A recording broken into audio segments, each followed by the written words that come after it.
Já tô ao vivo aqui, viu, mozão? Grande Mozart. Vamos ver aqui se o pessoal vai aparecer.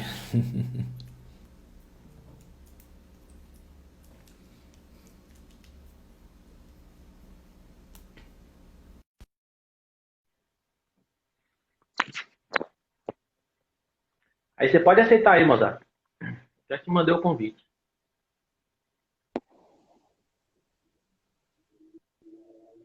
Agora seu celular tá deitado. Certo, eu vou fazer os ajustes aqui. Aí você pode virar aí. Ei, bebê! Na última live eu te dei tchau, mandei um beijo, dei um tchau pra você, você já não tava mais.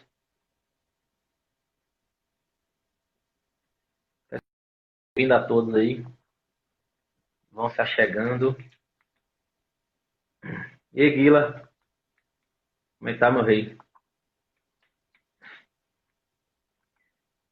O pessoal tá chegando aí aos pouquinhos. Eu vou bater um papo hoje, pessoal, com o Mozart Tanajura Júnior, professor, escritor, também pré-candidato a prefeito de Vitória da Conquista pelo PSB. Um homem muito bacana, muito bacana. Ban, seja bem-vindo também. A gente vai estar discutindo, pessoal, só enquanto o Mozart ali se ajusta ali nas questões dele, um pouquinho sobre Vitória da Conquista, um pouquinho aí de como os impactos dessa, né, da pandemia trouxe, né, para nossa cidade, que não é diferente de nenhuma outra do mundo, ok? Só aguardando o Mozart chegar aí.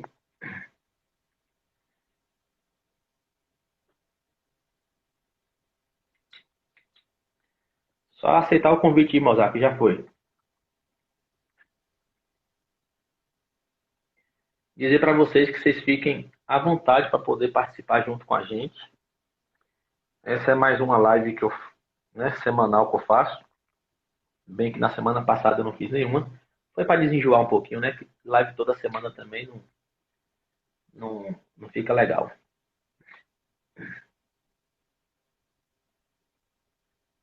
Mas vamos lá? Vamos tentar falar com o Mozart aqui de novo.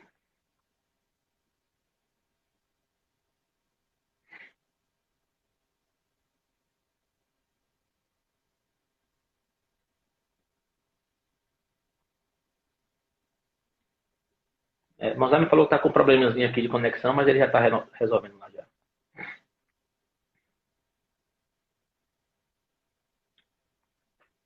Tivemos um encontro no sábado, Ban. Foi muito proveitoso, viu? Surgiram propostas bem legais lá.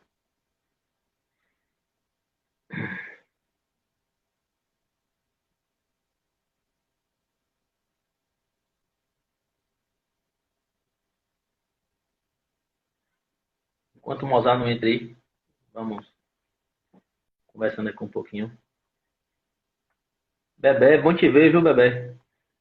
Foi minha primeira colega de trabalho, no ensino de Almeida, assistente social. Aprendi muito com o Bebé. Eternamente grato a você, viu, Bebé? Por tudo.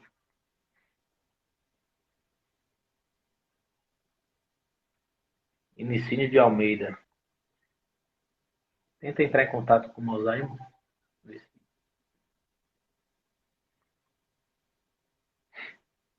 Saudades também, velho.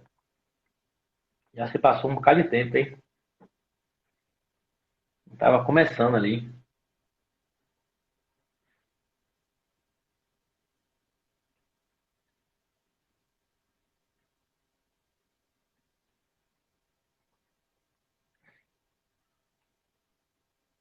O pessoal tá chegando aos poucos. Bem-vindo, querido.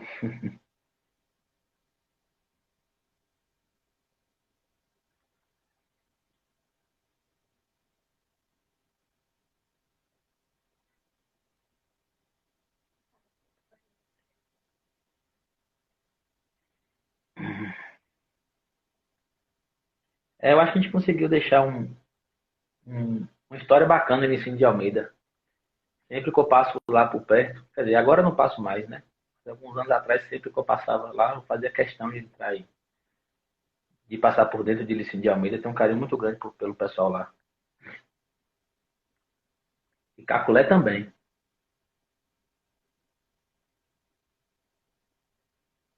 Sério? Eu acho que quando a gente está iniciando, a gente tem um bocado de vontade assim, de trabalhar, né? Eu acho não, tenho certeza que o trabalho. Mas eu também estava com você do lado, Bebeto, não tinha como ser ruim, não. O trabalho ia ser bom sempre. Mozart me mandou uma mensagem aqui, para mim não, para a Clarice ali, que está tendo uma dificuldadezinha de conexão, mas que já. Hã? Mas eu acho que ele já está entrando já, viu? Só para quem está chegando agora aí, nós vamos falar um pouquinho sobre o contexto, né, de Vitória da Conquista diante dessa pandemia, os desafios atuais, os futuros que eu me refiro é logo ali na frente, né? Discutir um pouquinho sobre isso. E Rafa,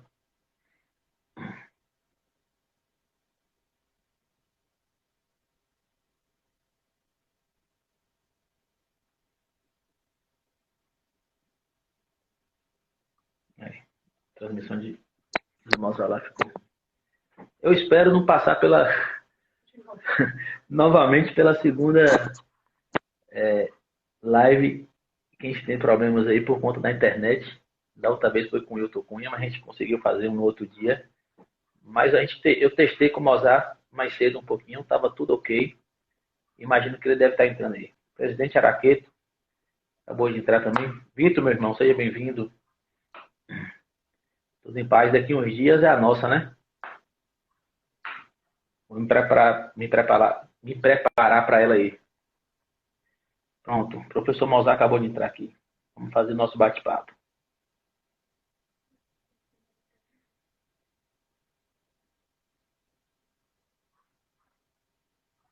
Viu, Beto? Estou te esperando. Você retorna aí, viu? Aí, professor. Acho que agora ficou legal. Tá me ouvindo?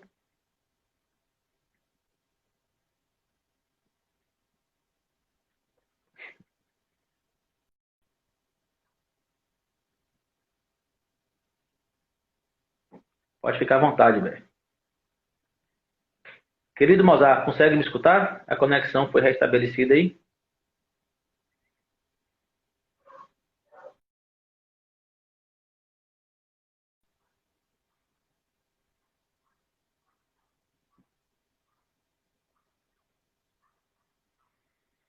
Caiu aqui para mim.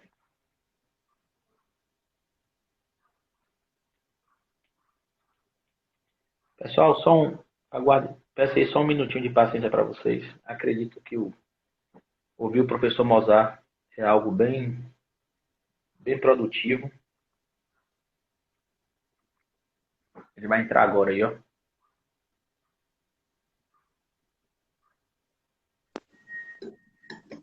Pronto, Rodrigo. Aê. Peço desculpas, Rodrigo, as pessoas que estão nos acompanhando, tá? Tranquilo, professor. Tá me ouvindo bem agora? Tá tranquilo? Perfeitamente, perfeitamente. Que bom. Professor Mozart, eu gostaria de agradecer, né? Já fiz isso, mas nunca é demais, por você ter aceitado o convite, né? Para a gente poder estar conversando, para dizer a verdade, né?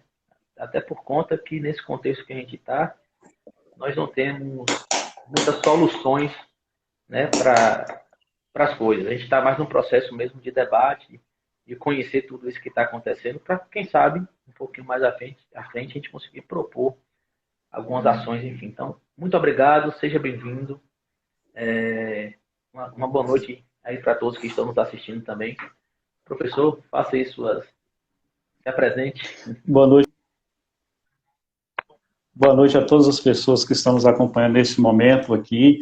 Um momento importante de discussão, de reflexão em torno das situações em que nós estamos inseridos, sobretudo diante dessa problemática tão difícil pela qual passa a humanidade, que é a pandemia da Covid-19, e que certamente abala todas as estruturas, todas as situações, todas as conjecturas possíveis, e nós precisamos refletir sobre essa temática. Hoje, de maneira especial, é uma honra, uma alegria muito grande poder estar aqui junto com você, Rodrigo, refletindo sobre conquista, a partir dos desafios e dos novos caminhos que nós temos que construir, tendo em vista essa problemática da pandemia.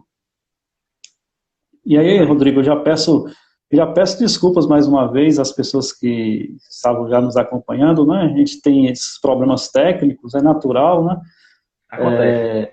Acontece. Infelizmente, no nosso país, nós não dispomos ainda de um recurso tecnológico mais avançado, né? Em termos de utilização de internet, mas são coisas que acontecem. Inclusive, eu posso dizer assim que essa sua fala, justificando aí, né, explicando, melhor dizendo, os problemas técnicos aí, perpassa muito pela essa questão da educação. A gente vai falar hoje, né? Com esse contexto todo que nós estamos inseridos por conta do Covid-19, uma série de adaptações foi necessário fazer, né? Inclusive o modelo de aula, de ensino, enfim, e quanto que é muito distante, né? Vamos dizer assim, a realidade de alguns alunos que têm em casa toda essa condição de acesso, né, a conteúdo e outras não. Né? Aqui em Vitória da Conquista, por exemplo, as pessoas mais próximas, algumas, né, que têm condições ali de ter os filhos, né, tendo esse acesso em casa, a gente conhece essa realidade e também conhecemos a outra realidade muito de perto também, no meu caso, porque eu trabalho próximo muito a essas famílias, dos filhos estarem com o ano letivo parado, né? Isso é sua área, e você pode falar bem sobre isso. Olha, se a gente parar para verificar a educação nesse contexto da pandemia, ela passa por situações realmente de grandes dificuldades, sobretudo quando a gente fala na educação pública. Se temos dificuldade na educação particular, privada, imagine então na educação pública por conta, a gente sabe, das condições sociais em que nossos educandos estão inseridos. E isso, evidentemente, que acaba afetando a possibilidade de se ter uma educação a contento nesse período da pandemia. Você pensar, por exemplo, em oferecer aulas e atividades remotas no contexto da educação pública é extremamente complexo, porque você tem alunos provenientes de várias classes sociais e provenientes também de vários lugares, e alguns ou vários lugares desses não possuem uma rede de internet adequada, alguns nem internet têm, sobretudo os nossos educandos do campo e de outros lugares em que a internet não chega bem, né, o sinal não chega bem. Para você ter uma ideia, aqui mesmo na nossa live, a gente teve alguns problemas, evidentemente, também na conexão. Imagine em lugares onde a internet chega minimamente. Então, você tem uma problemática para tentar ser solucionada, que é a partir do uso das tecnologias. É claro, se fala muito numa mudança de paradigma na educação, de uma forma geral, no pós-pandemia. Já se fala durante a pandemia, imagine no pós-pandemia. Mas essas mudanças, elas só serão significativas se, de fato, a gente aprender não somente a utilizar os recursos tecnológicos. Eu creio que muitos dos nossos estudantes sabem utilizar os recursos tecnológicos, porém, essa utilização dos recursos tecnológicos, elas devem estar em diálogo com a qualidade desses recursos tecnológicos que são disponibilizados para os nossos educandos. Como eu disse, no ensino privado particular, que tem uma estrutura, eu diria, maior do ponto de vista do uso das tecnologias, por conta inclusive das condições sociais em que esses educandos são provenientes, nós temos, portanto, aí uma questão a ser resolvida, né, que é dessa utilização, não somente dessa utilização dos recursos tecnológicos, mas de oferecer os recursos tecnológicos para que a educação possa, de fato, ter uma transformação no pós-pandemia. Uma questão que eu vejo, que a gente precisa também vencer no pós-pandemia, nessa área da educação, ligada à tecnologia, sobretudo, você tentar aproximar a escola da vida social do nosso educando. Isso, para mim, é fundamental. Não se faz educação sem conhecer a realidade social em que cada educando se encontra. Nós, professores, temos uma expertise nisso, né, porque quando preparamos um plano de curso, quando preparamos uma aula, levamos em consideração também a questão cognitiva, e aí entra também a sua área de psicologia, a questão cognitiva do aluno, se o aluno ele tem as condições necessárias para aprender conteúdo, não digo não somente do ponto de vista epistemológico, do conhecimento mesmo em si, mas do ponto de vista das condições humanas, né? É preciso que a gente leve isso em consideração na construção de uma nova educação no pós-pandemia. E eu queria, Rodrigo, antes de a gente tentar, inclusive, aprofundar essa temática, de falar um pouco sobre essa nomenclatura que está surgindo aí, né? Pós-pandemia, novo normal, nomenclaturas próprias de um período da pós-modernidade, que lá atrás não se teve uma nomenclatura definida. Aliás, vários filósofos tentaram definir esse nosso período e não conseguiram. Alguns falaram aí em pós-modernidade, em modernidade líquida, haja vista aí as grandes obras de Bauman, se fala de hipermodernidade, de contemporaneidade, de pós-contemporaneidade, mas o fato é que os pensadores eles não chegam a um consenso para denominar a nossa época. Talvez agora, com esse período aí da pandemia, nós podemos tentar refletir agora sobre um período de pós-pandemia, porque os paradigmas serão mudados, e aqui eu pego a expressão de Thomas Kuhn, né, na sua obra Revoluções Científicas. De fato, os paradigmas serão mudados, nós teremos que nos adequar a várias situações.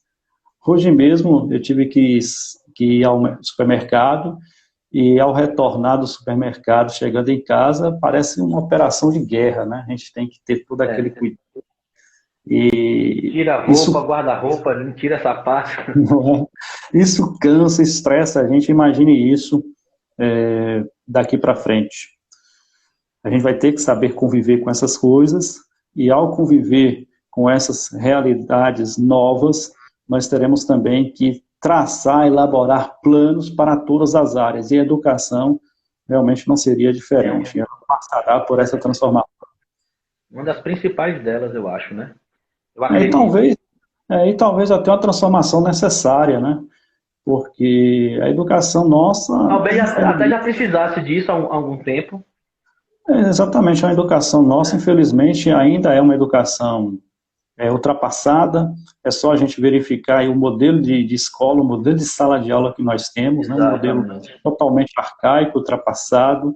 Se falava muito de uma educação integral como proposta para se ter uma educação de maior qualidade, uma educação aberta também a outras áreas, como, por exemplo, a cultura, a arte, o lazer, ao esporte.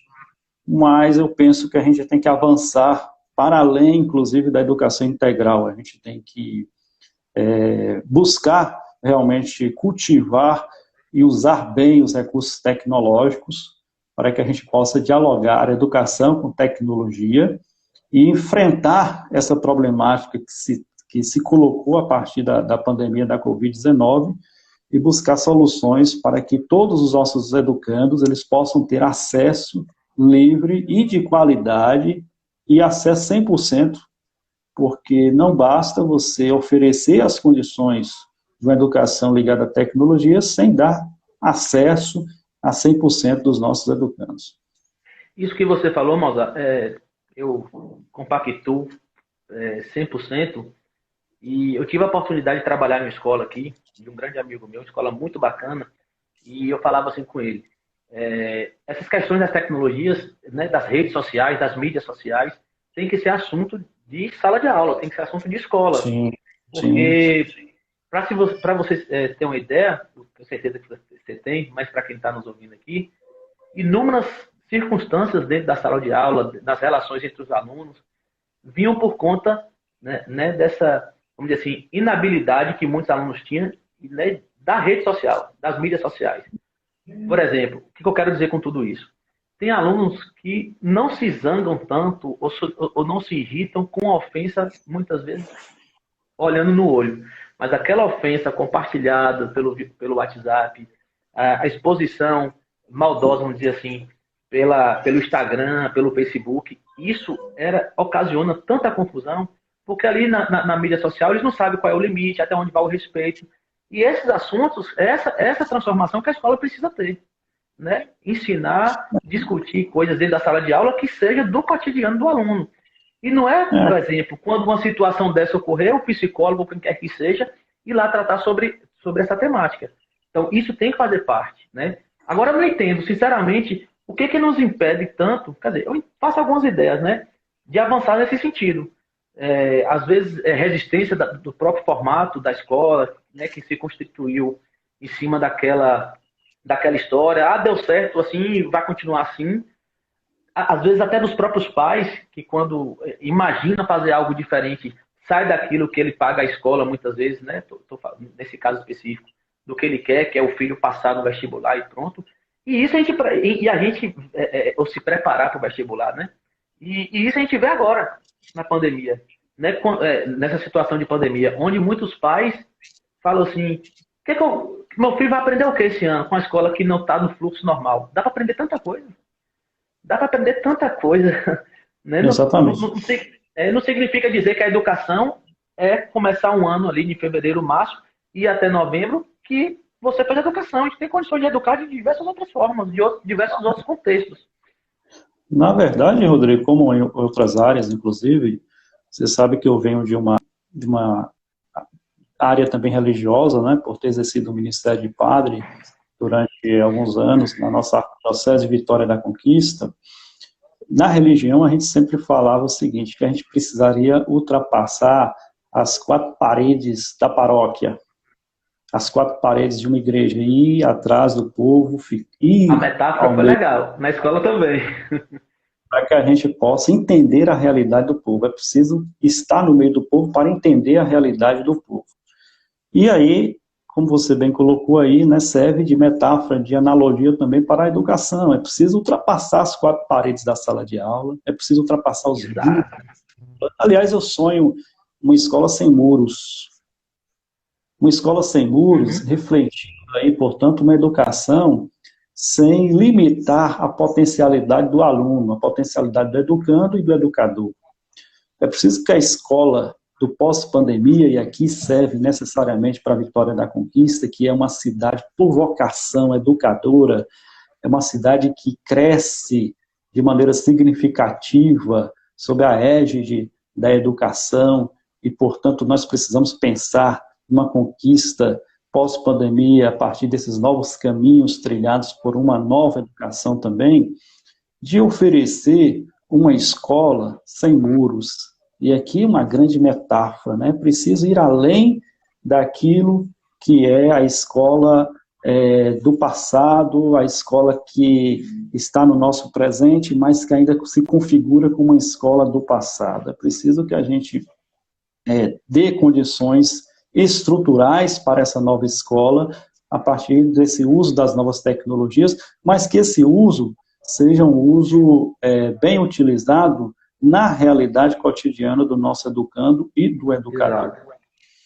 E conhecer a realidade social desse aluno, né? Porque muitas vezes nós temos aí situações de desigualdades sociais, de mazelas sociais, que impedem um melhor aprendizado dos nossos alunos. Então, antes de oferecer esse conhecimento teórico e prático dos conteúdos programáticos de uma sala de aula, é preciso que a gente resolva problemas sociais, né, para que os nossos educandos cheguem na escola com a vontade de aprender, mas com condições também cognitivas para esse aprendizado.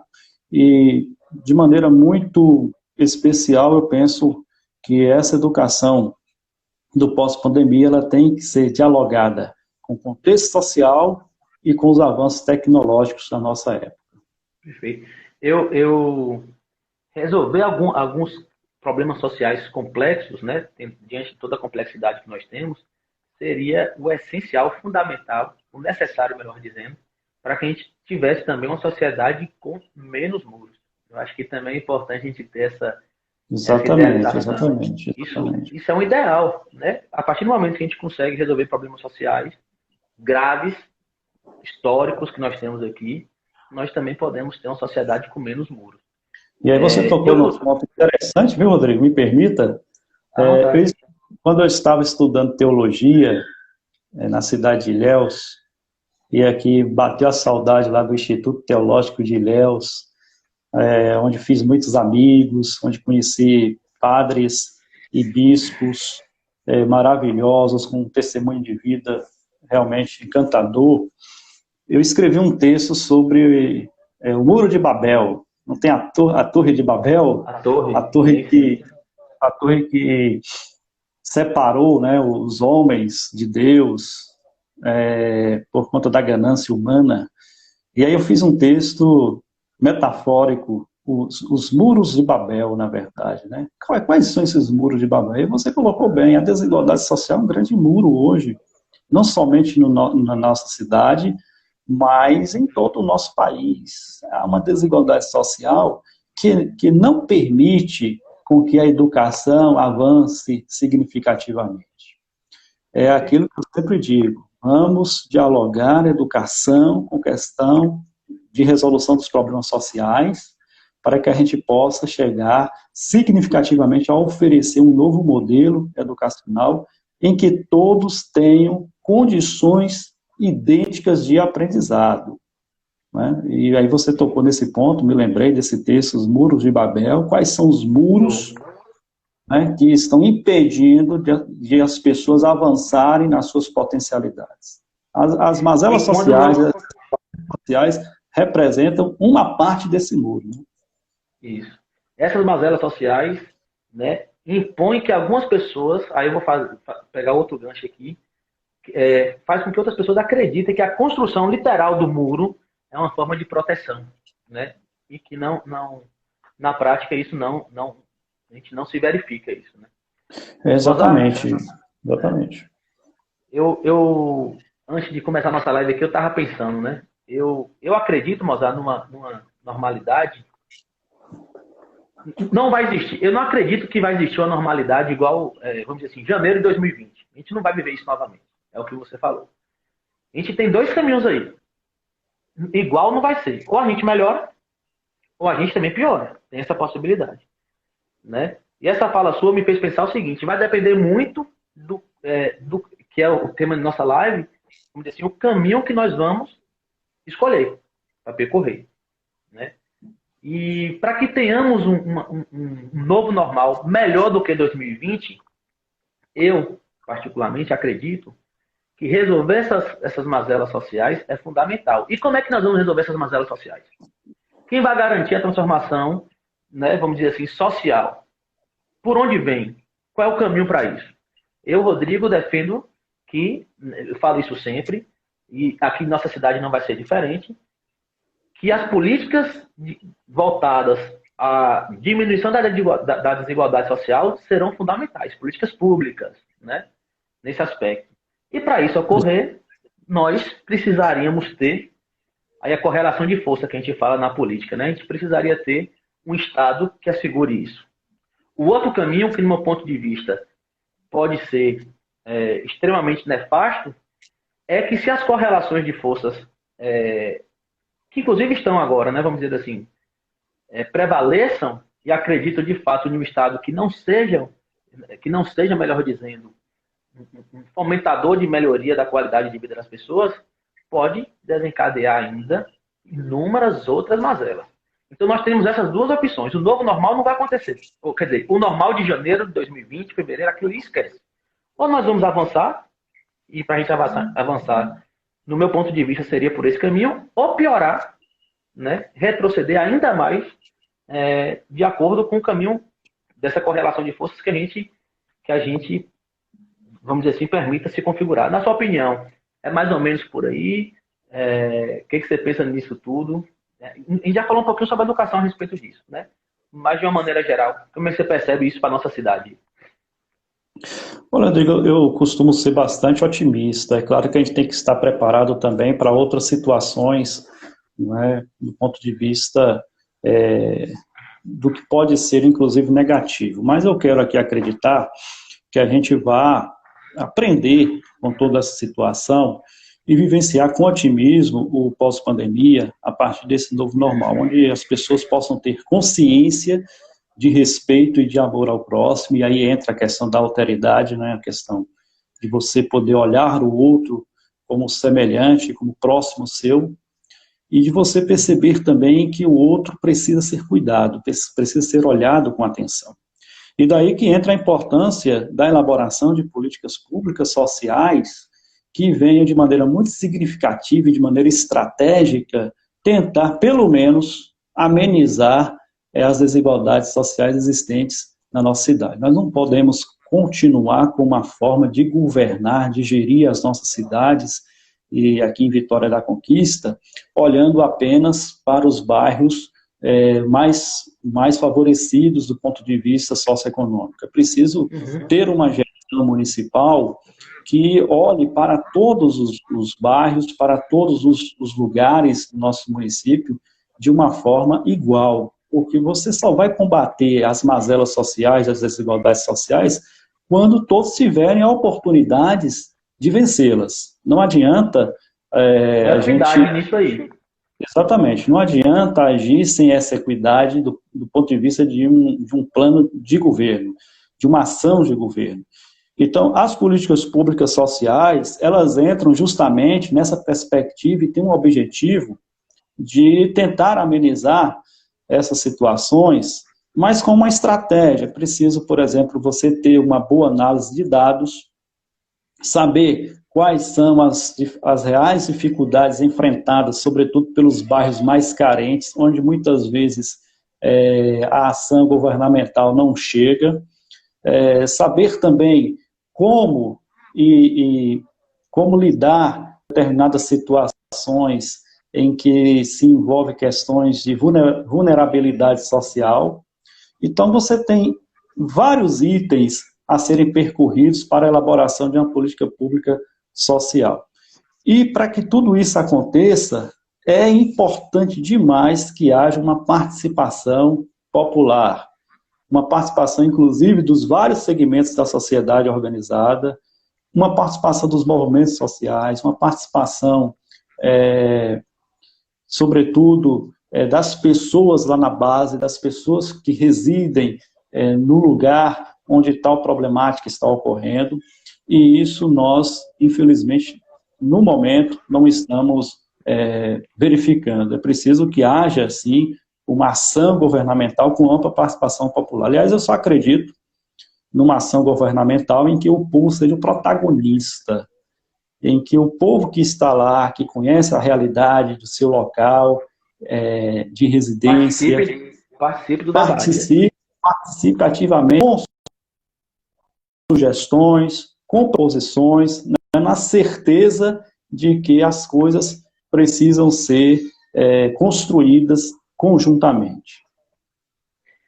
Eu falo sempre que o principal objetivo é a preservação da vida, né? Diferentemente do que alguns às vezes falam, é só mais uma, só morreram 20 em Vitória da Conquista, não é tanta coisa assim, não é por aí o caminho. Eu acho que toda a vida é importante. Não. E a prevenção da vida é fundamental. E para isso, mostrar, claro, a gente precisa passar pela diminuição da desigualdade social, né? A equidade que a gente mencionou aqui agora há pouco é importantíssimo. Haja vista, como você falou agora há pouco, o acesso à educação, né? Da internet, né? Alguns têm, outros nem passam perto. As condições são totalmente diferentes desse aspecto.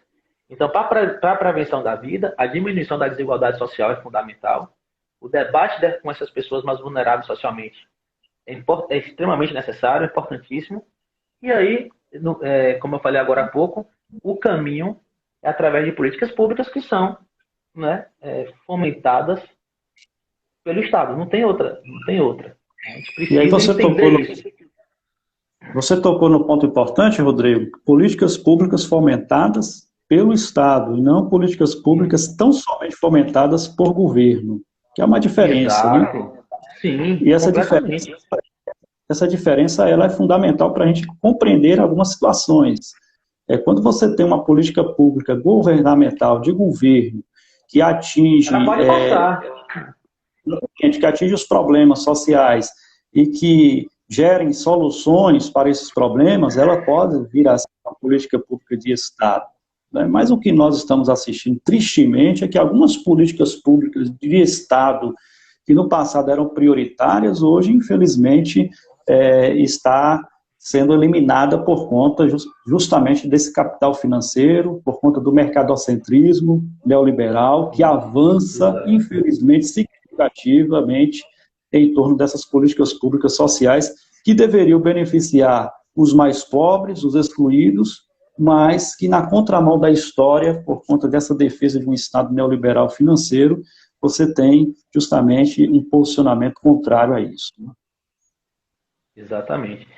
A gente vê aqui, por exemplo, aqui em Conquista, Mozart, diante da pandemia, a gente percebe, né, inúmeras empresas ou segmentos aí tendo prejuízos, né? Algumas tantas aí, inclusive, eu não sei se são algumas tantas, mas algumas fechando as portas, né? A gente pode colocar isso aqui. E para a recuperação desses estabelecimentos, que são, né, vamos dizer assim, o pequeno empresário, o microempreendedor, enfim, era necessário ter assegurado, ter vamos dizer assim, um asseguramento, não sei se o termo seria esse, pelo Estado, né? Uma política que assegurasse as condições econômicas mínimas para que se mantesse funcionando, né? Que se mantesse de forma ativa. E a gente percebeu que o que foi destinado, o que foi pensado, na prática, menos de um quarto, acho que bem menos, eu sou ruim de números, né? O tal do psicólogo é um bicho sinistro pro lado de números. Mas assim, eu sei que esses recursos não chegaram e não chegam a essas pessoas, né? Então, talvez até aqueles que mais desacreditavam, acho que é isso o verbo aqui, na força do Estado, hoje reconhece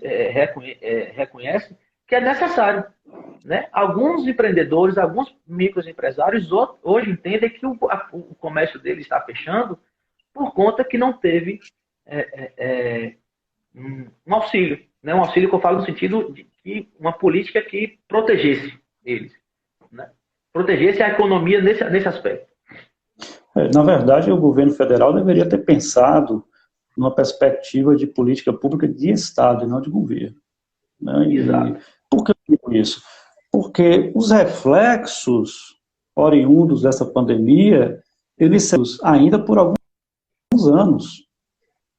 Então, era preciso se pensar numa política pública de Estado voltada, inclusive, para as microempresas. Não só para as grandes empresas, mas também para as microempresas. E isso, infelizmente, nós não vemos. Como você bem frisou aí, né, há, infelizmente, várias empresas fechando as portas por conta que não houve um planejamento de sustentação do governo federal para tentar dar a essas microempresas condições de sobrevivência durante a pandemia e durante a pós-pandemia. É importante que a gente valorize... Jogando a responsabilidade, desculpa interromper você, jogando a responsabilidade para as pessoas apenas.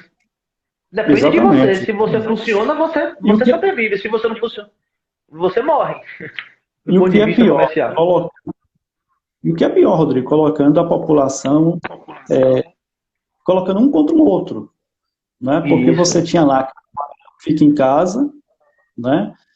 De um lado, é claro, a gente precisava fazer esse tipo de campanha, sobretudo no início da pandemia, porque nós precisávamos conhecer de perto o que estava acontecendo nesse período da pandemia, e do outro lado as pessoas que defendiam a abertura do comércio. Então havia um jogo, na verdade, de conflitos, e isso era, de certa forma, defendido, inclusive, por aqueles que estavam lá, que estão nos governando, infelizmente, né?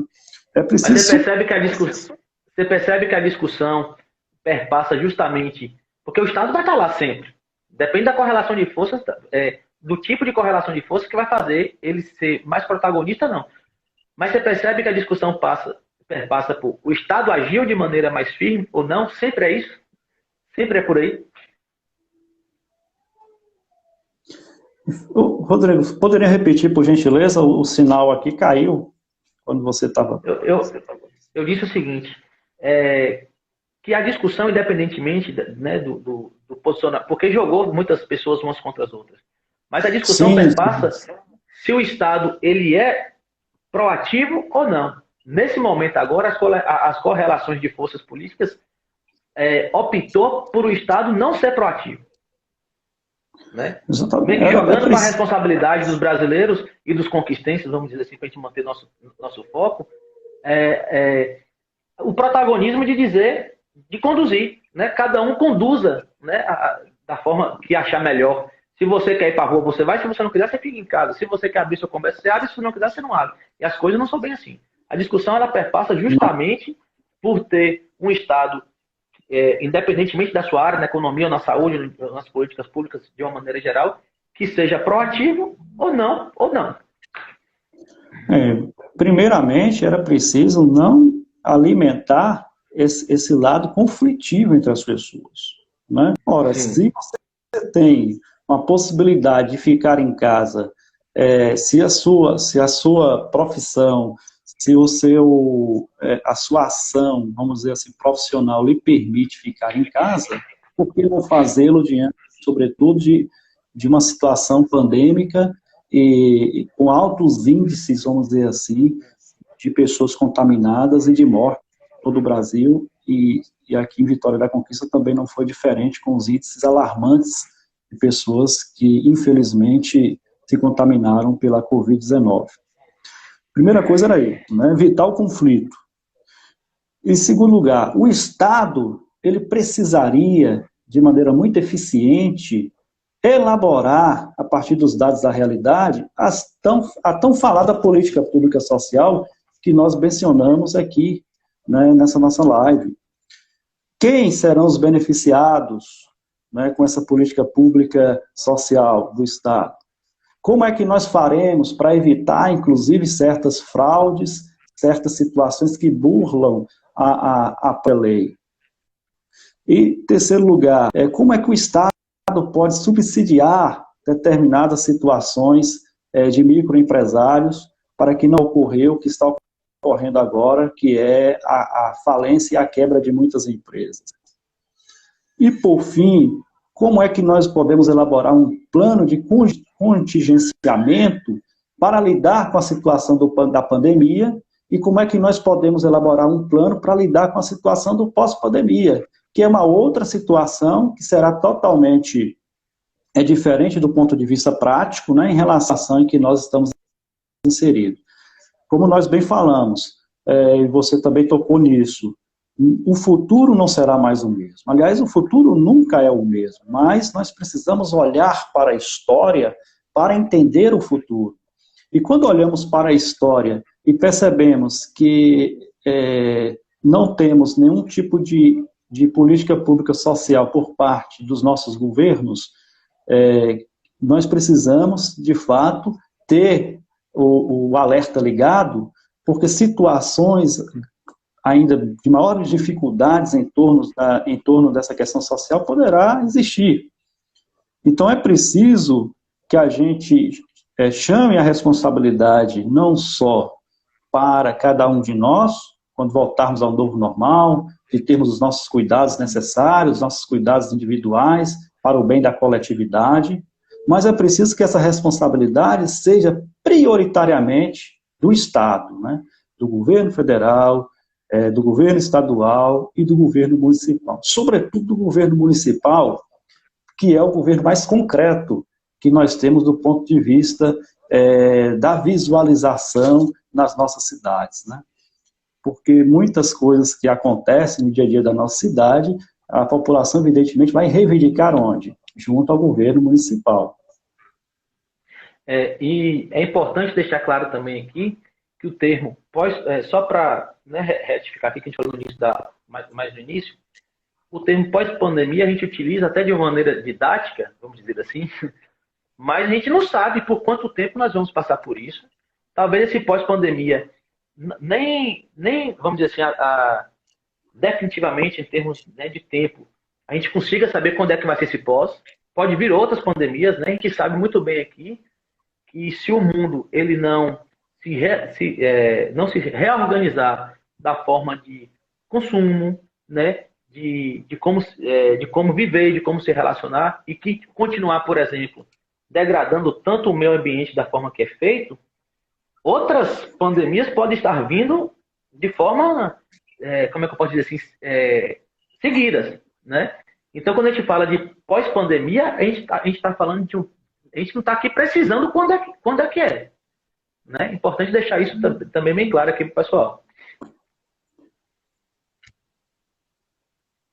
Nós não temos assim, a pretensão, né, Rodrigo, de definir uma época, né? Como nós deixamos bem claro aí, os pensadores, eles não conseguiram definir a pós-modernidade. Eles não conseguiram criar um termo que definisse com precisão a pós-modernidade. Assim também, nesse período pós-pandemia, né, que nós colocamos aqui, apenas a título de ilustração de uma nomenclatura. E como você bem falou, situações degradantes, elas são provenientes do mau domínio do homem sobre a natureza. E aqui, me permita, Rodrigo, e as pessoas que estão nos assistindo, inserir um termo teológico. Quando lá no Gênesis, Deus deixou ao homem o domínio sobre a natureza, Deus falou, dominai tudo sobre a terra, dominai a natureza, os animais que rastejam, os animais que voam, a criação de uma maneira geral. Quando o livro do Gênesis nos apresenta essa perspectiva, não é no domínio do ponto de vista de exploração, domínio do ponto de vista de conhecimento, de ter conhecimento, né? Aliás, na nossa área pedagógica e talvez na área de psicologia também, e em outras áreas, as pessoas costumam dizer, quando alguém tem um conhecimento, diz assim, essa pessoa tem domínio de tal assunto, ou seja, a pessoa conhece tal assunto, né? Então, o livro do Gênesis, ele nos ensina muito. Ter domínio sobre a natureza é ter conhecimento sobre a natureza. E nós, seres humanos, ainda não aprendemos a ter o conhecimento sobre a natureza, né? E isso acaba afetando de maneira muito significativa a própria relação homem-universo. E aqui eu estou, de maneira mais ampla, dizendo homem-universo, porque tudo que nós fazemos, em tudo em que nós estamos inseridos, há essa relação homem-universo, ser humano e universo. Aí eu trago aqui para a nossa discussão o grande filósofo e teólogo Teilhard de Chardin, que nos ensinava justamente sobre essa dimensão macro da relação homem e universo. Como você bem falou, muitas situações degradantes do ponto de vista da relação homem-natureza é por conta dessa exploração ambiciosa, desmedida, e eu diria, em determinados momentos, mal intencionada do homem sobre irresponsáveis, é isso mesmo. A gente tem que deixar bem claro que o momento que nós se compreender, é necessário se compreender que tudo isso que nós estamos vivenciando agora, dentre outras, vamos dizer assim, catástrofes que a humanidade já perpassou, é resultado da ação direta humana. Né? E aí você tem problemas dos mais variados, né? Você tem um aquecimento global, né? Você tem os problemas dos tsunamis, das grandes tempestades, e o que é pior, algumas pessoas acabam jogando essa responsabilidade para o ser absoluto, para Deus, quando na verdade a responsabilidade é nossa. Muitas situações, você vê aí a nuvem de gafanhotos, né, alguns até me pediu explicações. Professor Mozart, essa prova de Gafanhotos tem a ver com o livro lá do Apocalipse, tem a ver com algum livro das Sagradas Escrituras? Não, esse é um aspecto meramente natural do ponto de vista do acontecimento, né? Natural entre aspas, porque o homem é que está provocando isso por conta da degradação ambiental. Né? Parece que tem algumas perguntas aí, Rodrigo, algumas participações, tem como você... O tempo foi passando, a gente foi conversando aqui, a gente não verificou, tem alguma pergunta aí? Não sei se ouvi uma de Clóvis, Cipial perguntou alguma coisa, não? Eu vi Gi aí de psicologia também comentando alguma coisa. É porque eu não enxergo muito bem aqui, não. E assim, essa é a minha primeira... Olha, Rodrigo, essa é a minha primeira live por essa rede social. Por isso aquela dificuldade inicial, né? A gente, mesmo estando na posição de educador, de professor, a gente tem que aprender sempre. Educador, professor, com especialização, tudo mais aí, e tanto eu quanto você e qualquer outras pessoas têm dificuldade. Imagina aquelas pessoas que exatamente. Não se deparam com a tecnologia. Tem que entender isso. Na verdade, a gente precisa aprender o tempo todo, né? Uhum. A vida é aprendizagem. Eu verifiquei aqui, acho que não vi. Eu vi uma pergunta de Clóvis no sentido que ele perguntou como que esse governo poderia ser proativo. Eu pessoalmente acho que não tem nem como. Né? Como o Estado pode ser proativo com esse governo? Né? Chance mínima. E aqui, quando a gente, é bom também que a gente diga, Rodrigo, quando a gente fala Estado, a gente está falando de um ente, né, da administração pública, né, seja federal, seja estadual, como nós costumamos dizer, né, o Estado, seja municipal. O Estado, de uma maneira geral, como ente público de governo, vamos dizer assim. Né. Mas aqui em Conquista, você pode falar. Não, eu iria apenas complementar que essa questão aí da relação homem-natureza é uma relação que vai perpassar também na discussão e na construção do nosso futuro plano de governo. Porque nós já falamos aqui de uma cidade que precisa se abrir à relação educação e tecnologia, né, resolvendo prioritariamente os problemas sociais dos nossos educandos. E aí é que entra uma outra questão, que é o plano de cidade inteligente. Um novo caminho para a conquista perpassa necessariamente pela construção de uma conquista enquanto cidade inteligente. É um termo técnico que diz respeito à utilização dos avanços tecnológicos no âmbito da administração pública. Em todas as situações. Por exemplo, Vitória da Conquista, outro dia, foi elogiado em rede nacional por conta da organização das filas, né, diante de uma agência bancária, para receber o benefício auxílio do governo federal. Né? Mas, veja só, numa perspectiva de plano, de planejamento de uma cidade inteligente, não necessitaria fila nenhuma.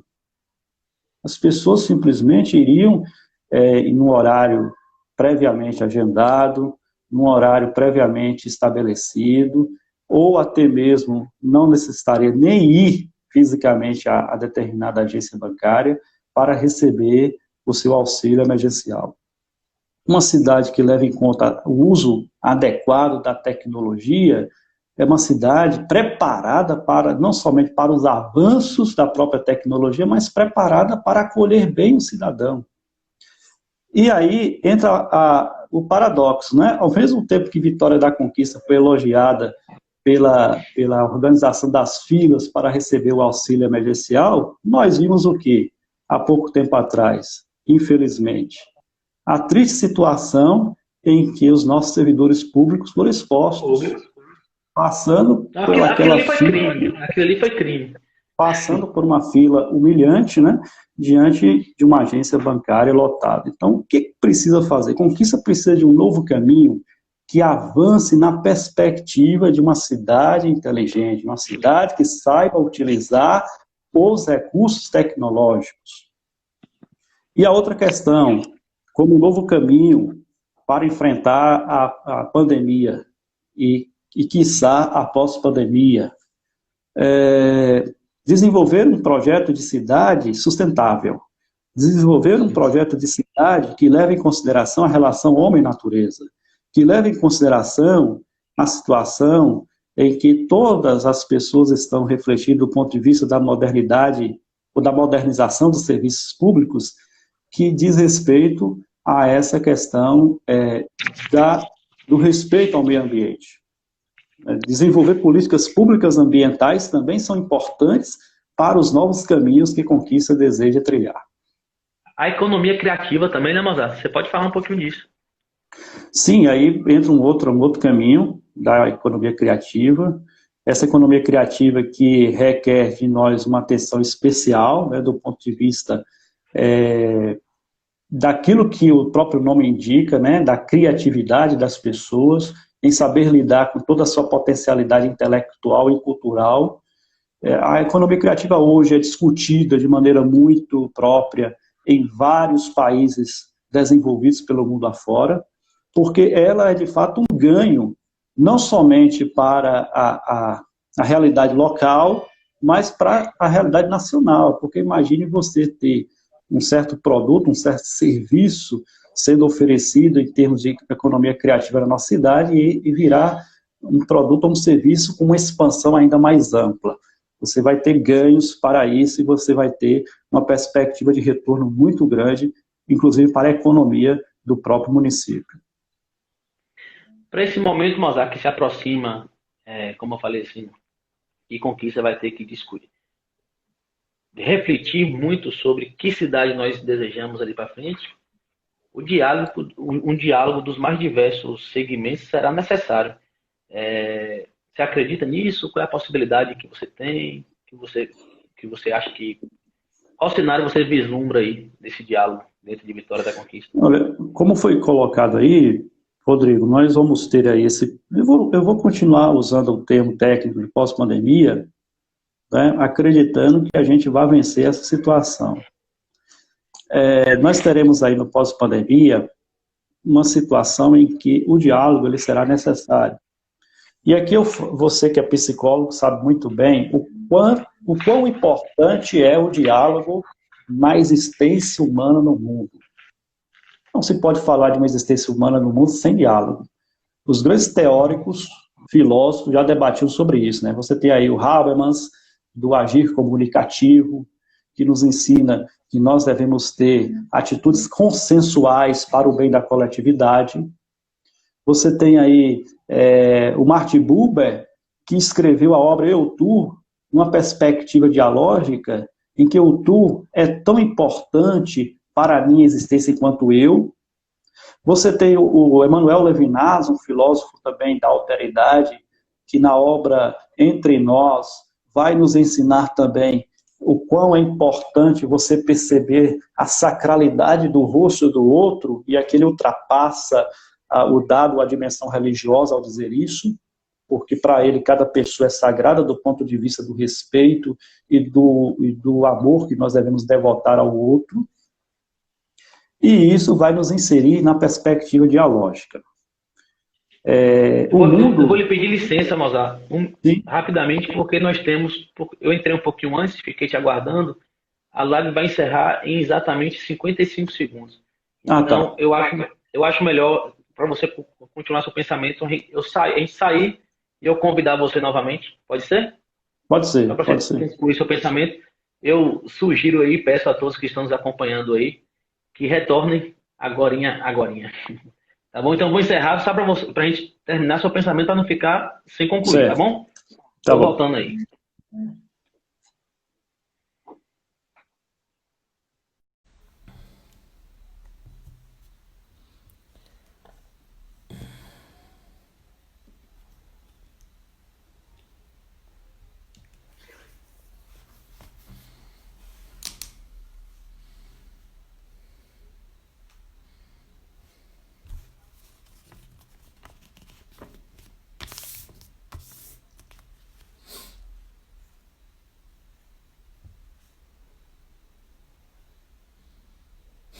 O povo até agora não voltou, não. Tá voltando. Vamos retornando. Aí, velho, Val, tu tá chegando agora? Eu já tava aí antes. Se você tá chegando agora, aproveita e fique aí, que Mozart tá retornando pro bate-papo. Jackson Leite aí também, ó, de Brumado, seja bem-vindo. E Ana, psicóloga também aí, ó. Teve live que bombou aí, que eu tô sabendo.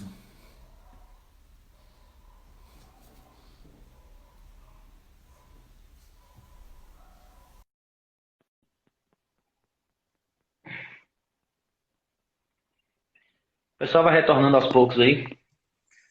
Pronto, Rodrigo, voltei. Pronto. Então a gente estava aí nesse grande desafio que nós teremos aqui para frente, que é do exercício do diálogo, né? Você estava falando. Exatamente. Então, veja só, Rodrigo, quando a gente tem esses filósofos trabalhando essa perspectiva da alteridade, do diálogo, a gente percebe que a humanidade, em alguns momentos, ela precisa verificar essa situação, porque muitas vezes o que nós estabelecemos é, na verdade, um monólogo, né? Às vezes a gente está conversando com alguém,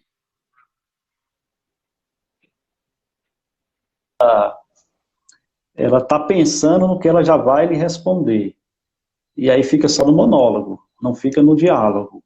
Então é preciso se estabelecer o diálogo como fonte de construção.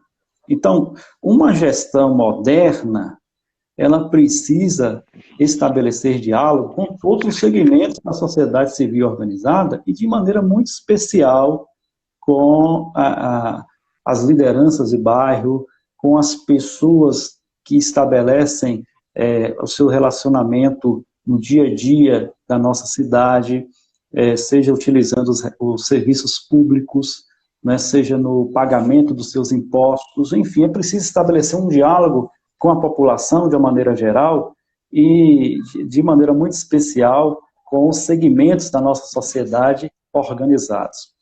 E para que isso aconteça, é preciso que haja uma abertura por parte de uma administração pública moderna. Essa abertura se dá pelos conselhos que são constituídos, conselhos municipais que são constituídos em vários âmbitos. Que precisam ser escutados, né? Sobretudo na participar do debate. Educação, saúde, entre outros conselhos que temos aí.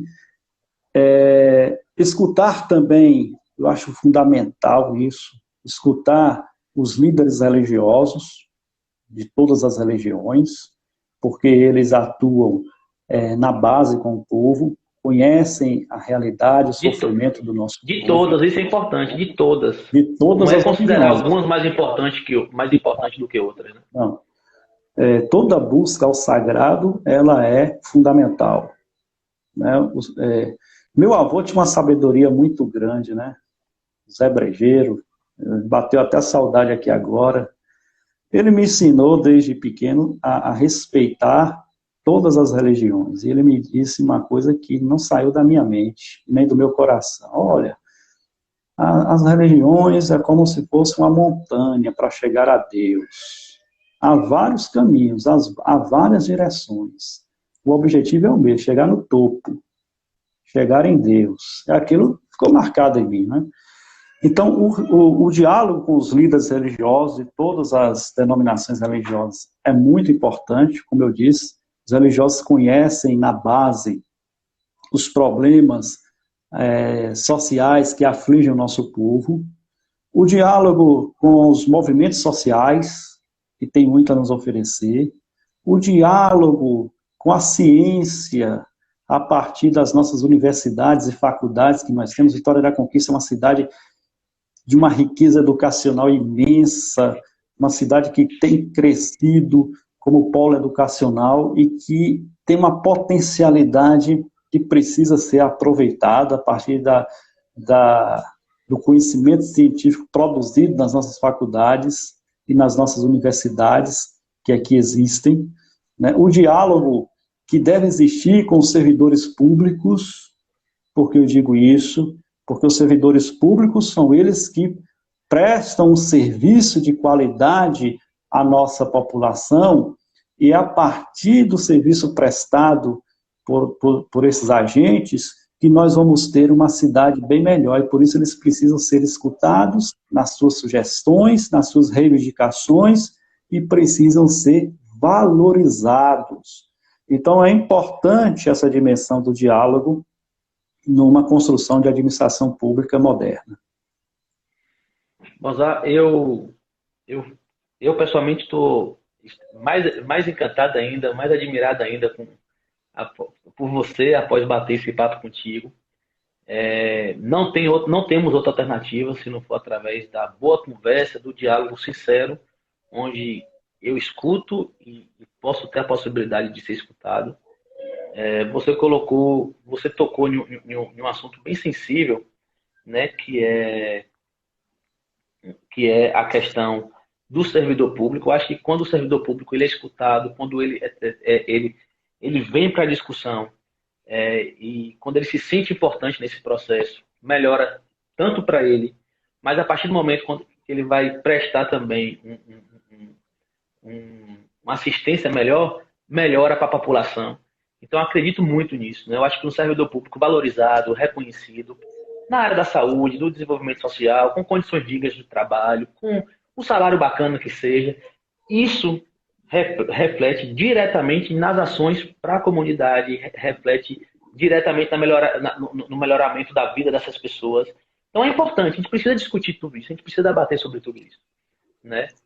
A própria iniciativa privada hoje tem um olhar diferente. Colaboradores, né? Hoje a iniciativa privada já não chama mais nem de empregados, chama de colaboradores, porque chegou Mas nesse ponto de vista aí, eu acho que é colaborador, mas acho que é uma forma de sensibilizar mais a relação. Exatamente, mas eu falo do ponto de vista assim, de ter tido a consciência de que precisa mudar algumas nomenclaturas para que fique mais claro na perspectiva de você valorizar o outro no seu serviço, né, na sua lida. Então, quando a gente passa a valorizar o agente público, o servidor público, a gente vai ter, de fato, um serviço público melhorado e uma cidade, consequentemente, bem melhor. Uma cidade melhor. Professor Mozart, eu tenho realizado algumas lives, eu tenho tido a sorte, né, de convidar pessoas, e muitas vezes também ser convidado, né, para participar de algumas lives, com muita gente bacana, muita. E eu posso te dizer aqui que hoje você ganha, vamos dizer assim, um admirador a mais. Eu sei que você é uma pessoa bastante querida, né? Não somente em Vitória da Conquista, mas inclusive para a região. Mas eu quero deixar claro para você aqui que nossa cidade, a minha cidade, ganha muito com você participando da discussão política, viu? Foi uma grande satisfação. Inclusive, é uma grande satisfação para mim poder estar podendo conversar com você agora, mas muito mais do que isso, de participar também, contribuindo, né, com opiniões e com pensamentos que podem desencadear lá em ações políticas, enfim, com você e com o nosso partido hoje, que é o PSB. Viu? Muito grato. Seja bem-vindo. Seja bem-vindo, não. Bem-vindo, né? Seja bem-vindo a esse mundo das lives, que eu acho que a partir de hoje você vai fazer uma quase todos os dias. Amanhã tem live também, né? Com o Ricardo. Eu tenho feito algumas lives, mas por uma outra plataforma, né? Gostei da experiência aqui e fiquei muito honrado com o seu convite, pela sua capacidade, pela sua competência profissional e humana. Eu sei que você é uma pessoa bastante sensível aos problemas humanos, não poderia ser diferente, né, na sua área de atuação. E fiquei muito feliz de estar aqui porque a gente tem percebido aqui uma participação qualificada das pessoas que estão participando dessa live, né? E a oportunidade que nós temos de debater os rumos da nossa cidade, os rumos do nosso mundo. A gente precisa compreender que nós estamos inseridos numa cidade, mas que nós precisamos do mundo que está à nossa volta para bem compreendermos a nossa cidade. Não podemos, de maneira nenhuma, dissociar isso. e ter a oportunidade também de apresentar aí o diálogo como perspectiva de uma nova dinâmica para os novos caminhos que a cidade precisa trilhar. E também, Rodrigo, fico muito lisonjeado com suas palavras generosas, né, a minha pessoa, pela deferência à minha pessoa. Fico aberto a outras possibilidades de participação junto com você e já Vai vamos ter pensar, outras, pode ter certeza. quem sabe, num próximo tema. A todos que nos acompanharam aí, o meu agradecimento sincero. Sinta-se abraçado, tá bom? Obrigado, muito obrigado. Boa noite a todos que nos acompanharam aí. Uma grande satisfação. Até Boa semana noite. que vem a gente já tem live marcada também. Valeu, Mozart. Valeu, um abraço.